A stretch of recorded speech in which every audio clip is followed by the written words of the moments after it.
Yeah, I'm usually non-partial, because... You don't talk about it because you're so curious. Yeah. You can't really say anything.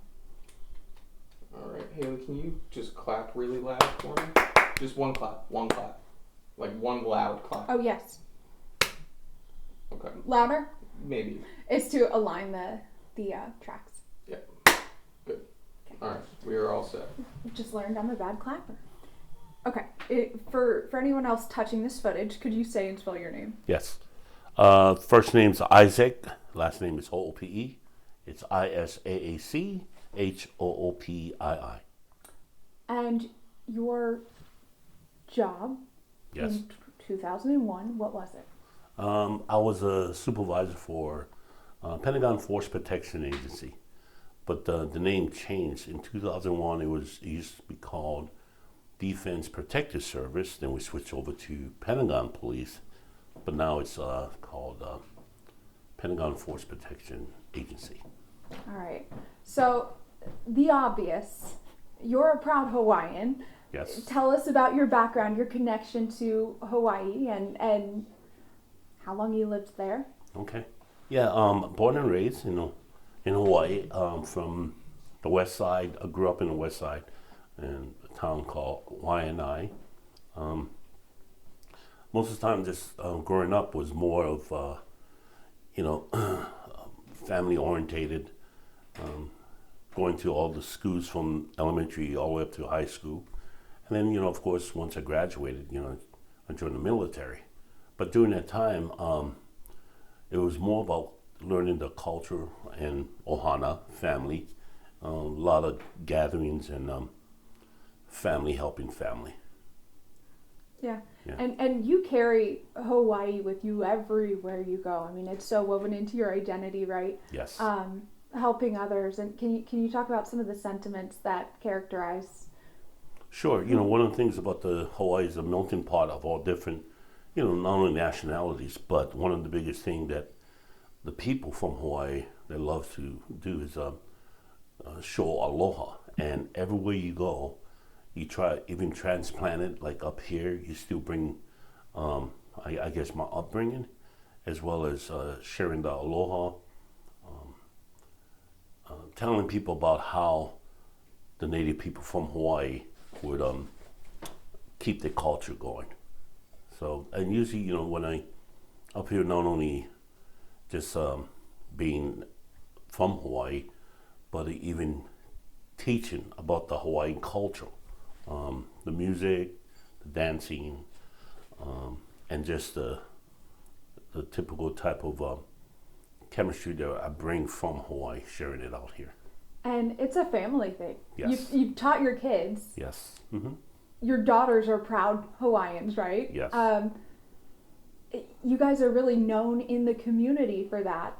Can you talk about what it means to you to share with the DC area, people who've never been to Hawaii? Right. The nice thing is, sharing it with the family and especially teaching the kids how my upbringing was, and then now they're doing it to their family, but bringing the culture itself, where they learn the language, learn the principles, the cultural, as well as the hula, and the speaking the olelo, meaning the language itself, and all the melees, that's all the different type of songs that when they bring it to different events, it's just nice to see how they taking that culture and now passing it on to their kids. Eventually, when I leave this earth, at least I can still see the cultures continuing on, because now I see the grandkids are doing it, and it's nice because, and the biggest thing is all about family, and all about ohana, sticking together. Yeah. Okay, so why did you decide to join the military? What drove that decision? My dad was really old-fashioned, and most of the time he just said, "Hey, the military, give you structure." But I already had that while I was playing sports growing up in high school. But when I joined the military, it was, you know, the first time you leave the island, you get to meet other people and different cultures, different areas. It was an adventure. It was something I learned and kind of appreciated because, and the other thing too is, you know, giving back to, you know, I guess being part of the United States, you know, and sharing or serving my time in the military. So it was a learning experience, but after I know that I did that, that gave me open doors in the line of work that I, you know, did. So, where have you been in the military? Let's do a quick count. How many years were you in the military? Well, Where'd you go? The total years, I think, was 12 years. But during my active duty days, you know, I've been to Fort Lewis, Washington, Georgia, traveled to Korea, and even Hawaii, Schofield Barracks, and then a couple other tours, Alaska, and as well as New Zealand for some training extra. It was very eventful and learning experience because you learn different other cultures, you know. So it was, and I kind of I enjoyed during that time because made me open up more doors for opportunities for me. So, what brought you to the DC area? What was it? Was it Gigi, or did you guys meet here? I want to say yes, but no. I moved to Washington D.C. because I had a brother who was in the service, but he transferred. But I stayed, and during that time, believe it or not, I started playing music for individual who used to live here like years. He was one of the elderlies that everybody looked up to because he was from Hawaii, and I played with him on certain. We traveled with the airlines, and just promoting Hawaii, and then I got into playing music for him, and again picking up the culture where I left from back home coming here. But the other reason why too I came here because I love the 4 different seasons. I mean, it's amazing that, you know, in Hawaii you got the same thing, but it's always 80 degrees and nice and sunny, and even during the Christmas time, you know. But when you come up here, you know, you see snow, you see fall, the different types of summer, and the spring. I mean, that was one of the attraction that I seen, and of course the opportunities of employment that gave me that opportunity. Right. So, what led you to the Pentagon Police Force? Well, during that time, before doing that, I was doing protection work for the Prince of Saudi Arabia out in McLean, and then one of the guys I met in the reserves while I was serving, he was the one that said, "Hey, you know, there's a police department I'm working for at the Pentagon. Would you be interested?" Because when I joined the reserve, it was in law enforcement, you know, as an MP, as an investigator. And I said, why not? So I applied, and, you know, I never thought I was going to, you know, make that move because even just getting that position, you got to go through academy to come back and you learn their mission, what type of work you have to do. And during that time, I really enjoyed it because I've been there almost like 20 plus years, and I retired there. I do miss it, but I still stay in touch with some of the officers that are still there. A lot of them on my era either retired or, you know, moved on. Set the scene. In the early 2000s, you were living in McLean, working at the Pentagon, just, you know, ahead of 9/11. What was your family doing? You had kids, living in McLean, all that. You know, it's funny. While I'm still working at the Pentagon. You know, the kids was going to school, and on 9/11, we had, I think it's one of our dishwashers broke down. So I told Gigi, my wife, I said, "Hey, I'll be home early, you know, just let me go to work first and come back and fix it." Not knowing that what happened during that day, I didn't get home till like 12, 16 hours later, you know, and that's when kind of realized that while I had plans to, you be home and, be with the kids. But after that incident, you never really expect the unexpected. So. Wow. That morning, when did you report to work that morning? When did your shift start? Yeah. Usually, we have 3 different shifts. Starting in the morning, usually go in and, find out what assignments that needs to be done. While myself and one of my lieutenants went in Fort Myers, real close, they have a veterinarian office, and I was working I did have a working dog. Just took him there for, to see the veterinarian, just a preliminary checkup, just make sure his weight is good.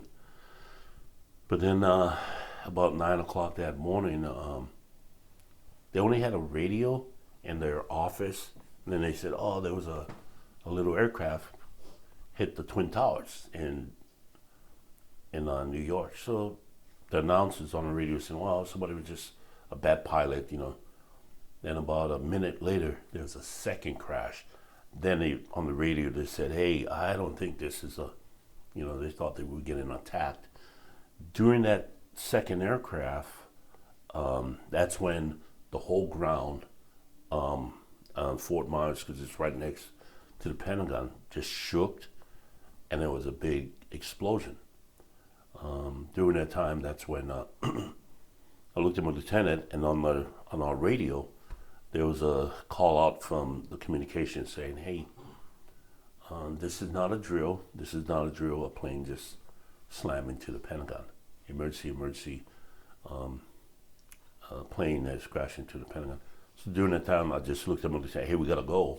And I responded back to the Pentagon, and sure enough, on that side of the 27, quarter 4, and all the way down to 3 and 5, there was a big, fire going off. And the only thing, you think about is that, okay, we're first responders, we need to get there. And, I was like one of the first responders that got on the scene because, working in K9, you're more free on, driving around, make sure certain areas are safe, or you have your dog, you're working your dog.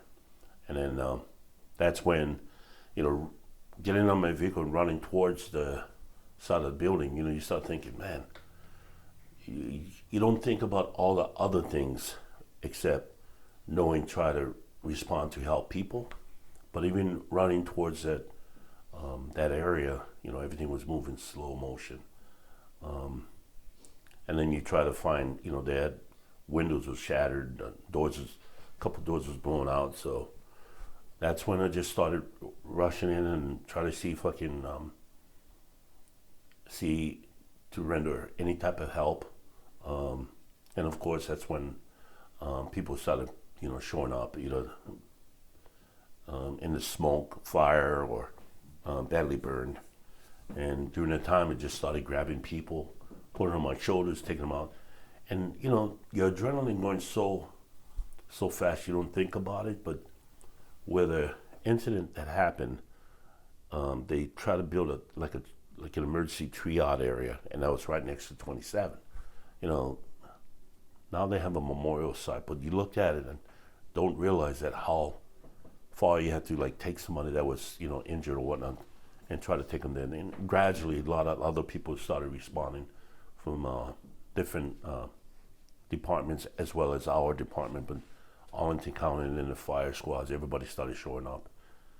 But right by the incident too, we used to have a helipad, and the helipad tower was kind of demolished and burned, and there was a couple vehicles parked there.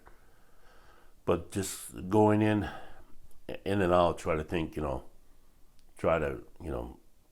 see if people need help. And that's when I realized that, using a voice, because there were certain things I couldn't get too far, where some of the electricity was going off, water was flowing down from the walls. I don't know if there was a sprinkler system that was supposed to be working. But I did find a phone on the wall, wasn't dangling. I picked it up and listened. There was a dial tone. I just called home and said, "Hey, told you, hey, I'm okay. I'm pretty busy, so I'll call you later." And I hung up. During all that incidents going on, after I did go home and talk to Gigi, and she says, "Man, it took you a while before you called, almost an hour." I said, "No, it was like 10 minutes." But not knowing that time was so slow motion, you don't realize the time. Now, even when I was in the building and pulling people out, there was a firefighter comes running in, and he had his aspirator on. And the thing about it too, Haley, just even thank you for doing this, but even though it's 24 years ago, it's like just happened yesterday, because those memories you can't really just erase, especially what you've seen or what you went through or what you smelled. You know what I mean? So one of the things that the firefighter was saying, he said, "Hey," he had his mask on, and he had this looked like this watch clock. But I looked at him, and he looked at me, "Hey," and he was trying to talk to his mask. "You need to get out of here." I said, "Okay." "No, you need the air." He was pointing. It was an air quality tester. He said the air quality in there was pretty bad. And he said, "Yeah, you need to get out." I said, "Okay." He disappeared somewhere in the smoke. And then when I was just about to turn and run out, I looked back because somebody was screaming, saying, "Hey, help me, I'm here." And I thought the firefighter was going to hear that, but I guess he didn't, because he had all his gear on. And that's when I started using my voice. I said, "Hey, head towards my voice. I'm over here. Can you hear me? Head towards my voice." Somebody popped up. I don't know if it was a female or male. I put him on my shoulders, took him out, or her out, put her down. Even some of the victims that I took out, there was a lady that her claws was like digging in my arm. She didn't want to let go. So I seen a medic that was standing there and said, "Hey, Doc, medic, come here." She said, "Yeah." I took her hand off and put it on his. And while she looked and started squeezing his hand and looked at me, and then I said, "I'll be right back." But when I turned around, she screamed, "Don't leave me, don't leave me." Then the medic kind of, it was an aftershock type of thing. And of course, going back and forth. The second time I came back, or third time, well, I don't know how many times, but went back to the same area. I started calling out, "Hey, head towards my voice. Is anybody in here? Head towards my voice." Then I went to a different direction. Try to stay out of, they had water, and you could see with jet fuel, it's like jelly, because it's on the water floating, but it was, it was burning. And I made sure I wasn't going too close to that area. But then I just kept going back and forth and try to grab people and bring them outside to a safety area. Then, of course, 2 weeks later, an individual that was in a hospital, a woman that worked for the Washington Post, she was doing an investigation, and she was going around and asking the first responders if anybody was using a voice. So one of my captains from the radio room, because anytime something's going on, they call in, "Hey, we have a person here, want to talk to the individual." Well, one of the captains called me and said, "Hey, Hoop, weren't you in close to quarter 4, running back and forth?" I said, "Yeah, I think there's a news reporter, investigator, and she wants ask some first responders some questions. Would you be able to?" Say, "Yeah, right around the corner, searching some area." But after the incident, everything was blocked out, and then I did run into the woman in South Park, and her name was Avis, I think, for Washington Post, a journal. She wrote for them, but one of her skills, this is after the fact, she said when she came up to me and asked me, where was I, what was you doing, and she looked at me and said, "Oh my God!" And when she said, "Oh my God," I said, "Yeah, is something wrong? Are you okay?" I said, "No, everything you told me," in which some of the things she didn't share with the people that she was asking, first responders.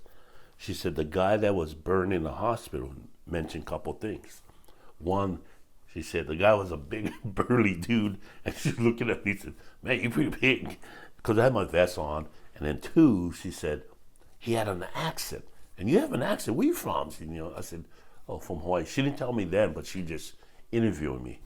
But when she put everything together, and then she said, "Well, you know what area you were?" I said, "Yeah, somewhere close, not close enough to the flames, but I was right there by this entrance, and that was by quarter 4 location, and that's where the guy Wayne Sinclair worked. Apparently, he was so badly burned. He said the flames went through the vents, and he was sitting right by the table where the air vents came, but they'll drop on the floor. But he said the person that called out, head towards my voice. I'm over here, head towards my voice. They crawled. He said there was 8 of them. But I know a couple of them, when I went back and forth, grabbed them, pulled them out. They continue on, and the doors was open. It was so dark. But once they seen the light, that's when they knew there was an entrance. So they got out. So when I went back in and tried to call again, there was nobody. But that was a group that I get during that time when I was calling out, that when I said head towards my voice. And that's what he told the investigator, that some of the things that he remembered. But he knew there was a big dude by the door that was, taking, and I kept calling while I was taking people out. So again, 2 weeks later from the hospital, that's when they realized that I was the officer there that, helped them to get out of the fire. He said there was 8 of them, but one of them went a different route, and I think she didn't make it or what, but he said everybody else he knew that that made it through crawled their way out. So it was nice to see that, it's unfortunate this happens, because the only thing I think about is, the families, the loved ones that did have kids during that time. Now it's like 24 years back then, but, they won't be seeing their loved ones anymore, you know what I mean? But I guess all your training that you do just kicks in automatic.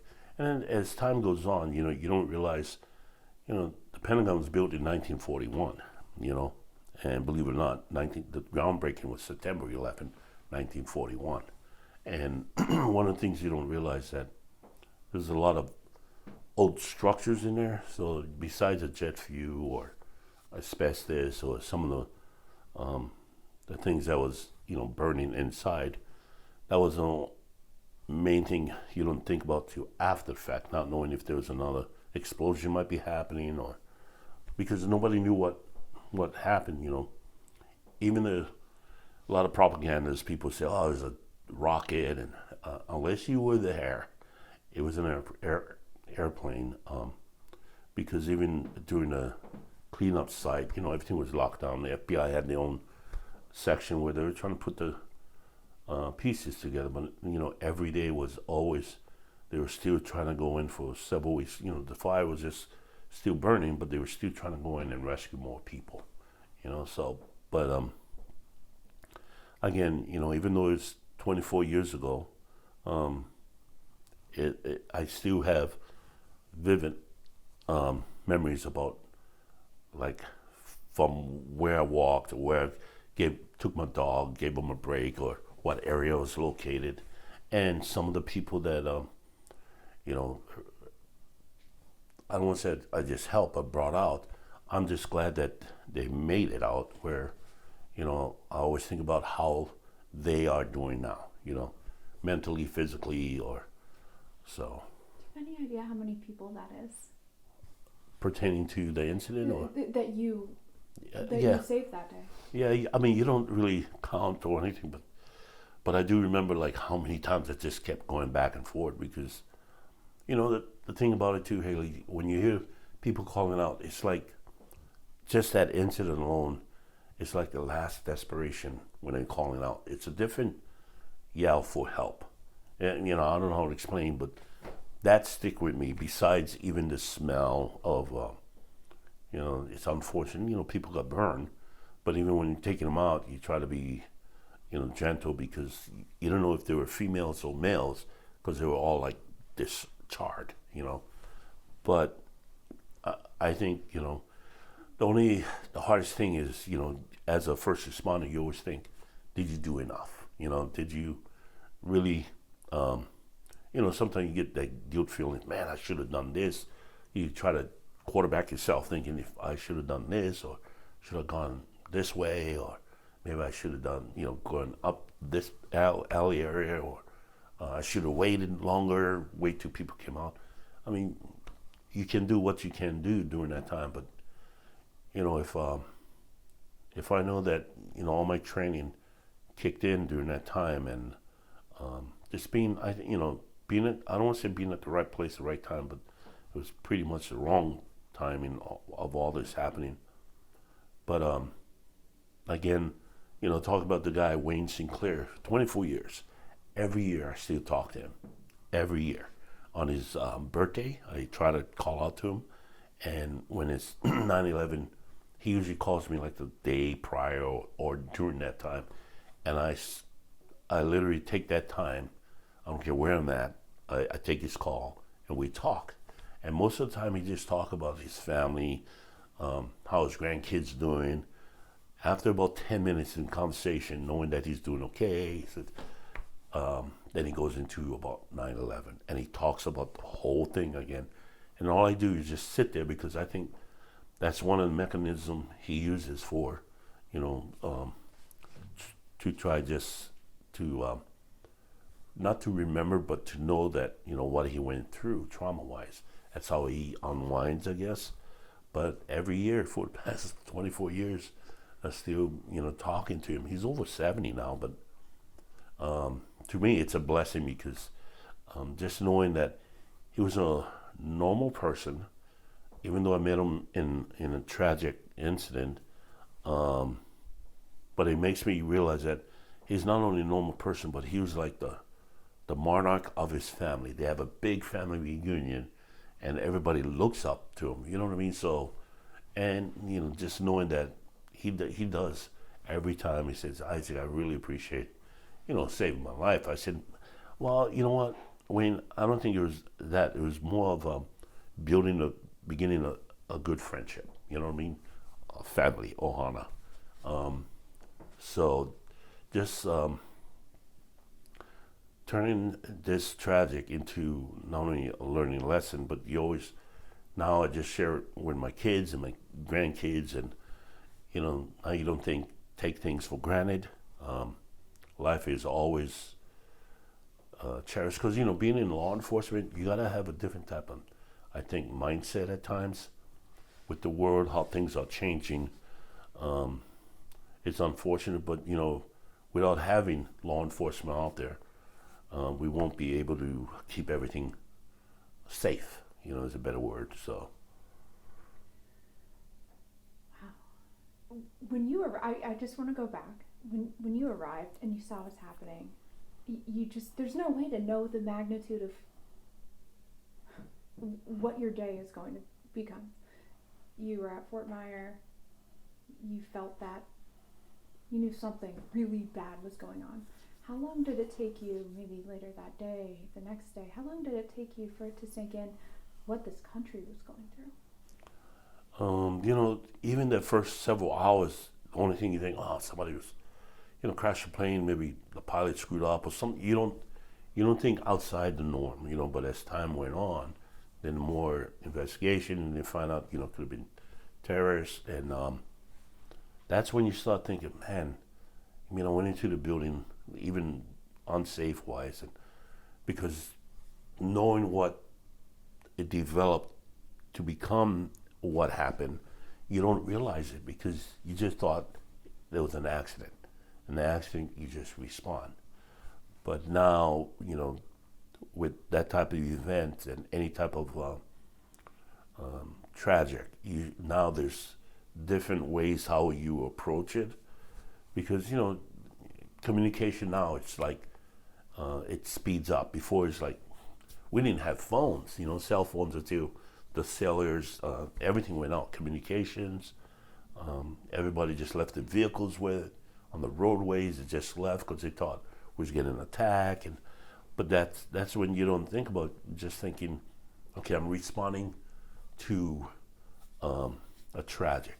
One thing about, and I'm speaking to all within the law enforcement or first responders, when a gunshot goes off, first responders are the ones going towards that tragic. I mean, not only they train you for stuff like that, but that's one of the first reactions you do, but not realizing, okay, there might be more to that once you get there. But what you try to do is diffuse the situation. So the same thing when responding to that aircraft crash, they said, all right, let's see if we can render aid or help or see what you can do to get people away from the flames or the fire. But yeah, after time went on, then, having all these after action reports and stuff, and even during the time our chief would, our director would, call us in rooms as first responders, and then we had to, write up our statements, where we were, what was happening, what we did, and then you kind of don't realize or think about it until after the fact. You start thinking, okay, all I did is try to do my job and being at this location. But even though the years go by, you still think about, that day itself. What is 9/11 like for you? Is it the days leading up to it that are hardest? Is it getting through the day itself? No, I think when it comes up to 9/11, yeah, I mean, it hits differently because being there instead of just knowing it, it does hit differently. But knowing when it's coming up, I always think about the loved ones or the families that lost their loved ones. Even though I said it's like it's a historic, situation, but I always think about the loved ones, and then I'm always fortunate and happy that my loved ones are, healthy and growing, but I usually never take anything for granted, especially when 9/11 do get closer. Every year we try it as family. We get together and we don't celebrate. We just gathered, like have a family reunion type of thing. But when it does come up, I always think all the loved ones that lost their, fathers and moms, the aunties, the uncles, the brothers, the sisters, and then the kids now that is like grown up, 24 years from now. I mean, it's been, 24 years. Now it's like I don't say it's like a memory, but unless you grew up during that era, people now is just going to see it as a historical memory-wise. But I do always respect on that day thinking about the loved ones. Yeah. Because for them it must be so real too, going through those moments. You were the first police officer to run into the building. Yes. I know you say it's your training, but was there anything in your mind that said, oh, maybe I should call for help first? Or you knew right away there were people you needed to help? Right. The other thing too is, again, I want to backtrack a little of upbringing and your childhood as well as your culture, because it's all about, aloha, you know what I mean? Sharing. It doesn't matter who you are, where you're from, people orientated. But yes, learning all the safety things. And plus, I was an employee at the Pentagon, and, being a first responder, you can try to do what you think is right, no matter what. Sometimes the danger, you don't realize it until afterwards. But yeah, you don't really, being one of the first officers, and I remember even just going in, I'm looked over, there's another officer just coming up, and he stopped by the window. He says, "Are you going in?" I said, "Yes," and I went in, but not saying yes, but I looked at him, yeah, you gotta, but he stayed by the window thinking maybe people might come out where he was, but I had the door that was just blown open. There was an entrance, so I went in through there. But yeah, just you don't think about it and you just react. Now after you start thinking, man, did I do the right thing? Especially, putting myself in harm, but you don't think about that because you're just trying to do your job. Well, I happen to know that your family is thought of as very humble, and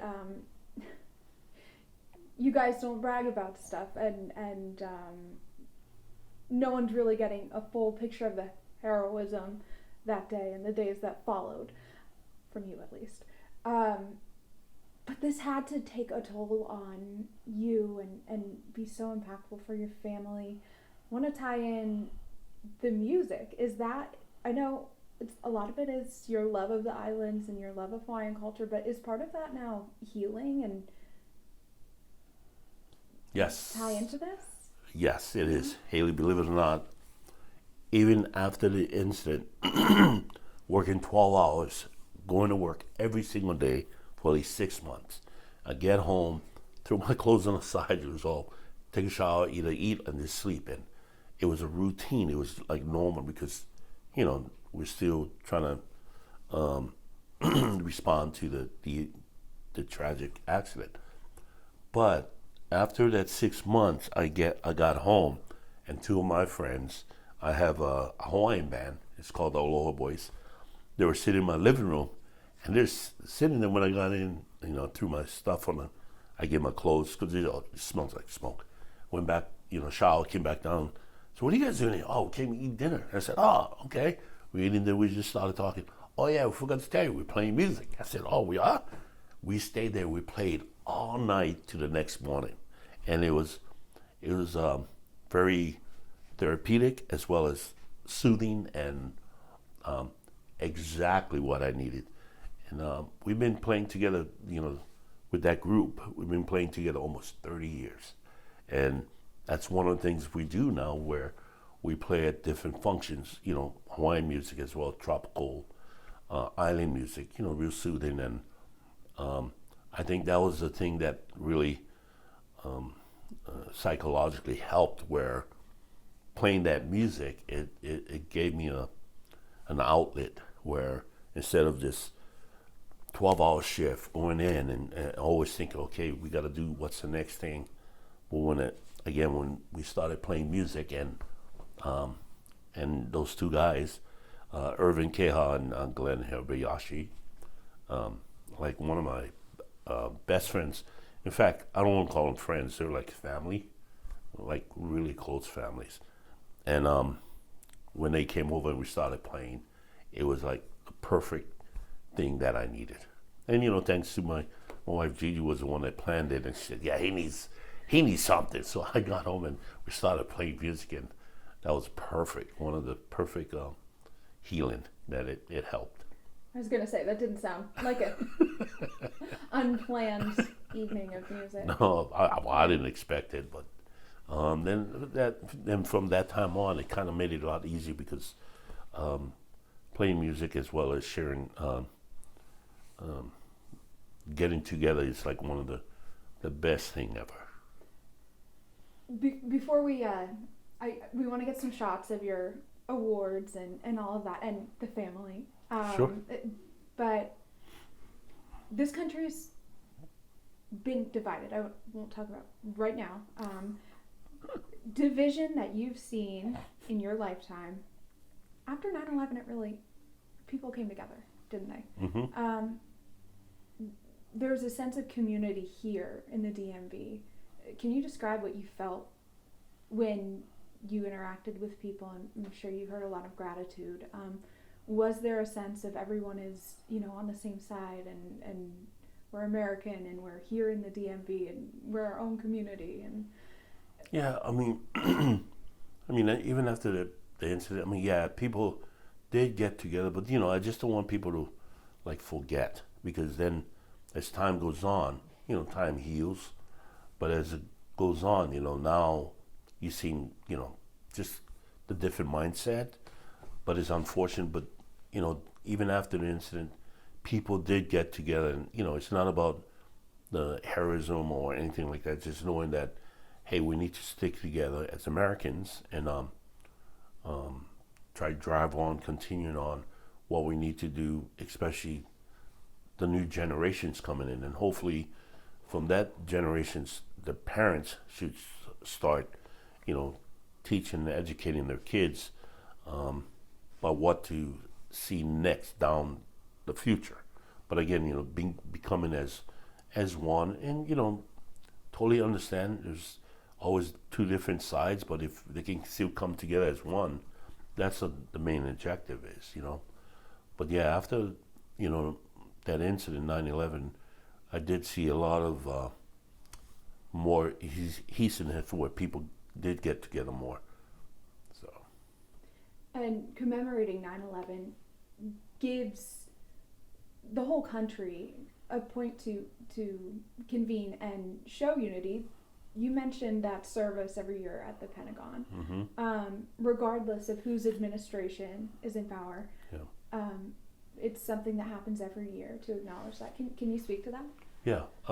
Like every year, whoever's our administration would at least come on and recognize not only the Pentagon, but at New York as well as in Pennsylvania. But yes, every year now it's part of I don't want to say a youth routine, but they never would forget. So that's a good thing about how we still think about the people that we lost or why the incident happened, but it's always been recognized, especially by our chain of command, just to make sure that people do remember what happened on 9/11. Thank you. Well, Thank you for sharing. Thank you. Thank you for doing this, you and Tim. I mean, Oh my gosh, of course. yeah. It's an honor. I had no idea that we were. Yeah. Again, Really appreciate it. no, I appreciate. I do this only for family. Just remember, no, just Thank you. you, Thank you, you. I mean, even when Gigi asked, I said, Isaac, you think you're working? Let's listen. We'll make it happen. Let's do it. Were you supposed to be working right now? Yeah. No, Isaac! no. I took. Oh man. I got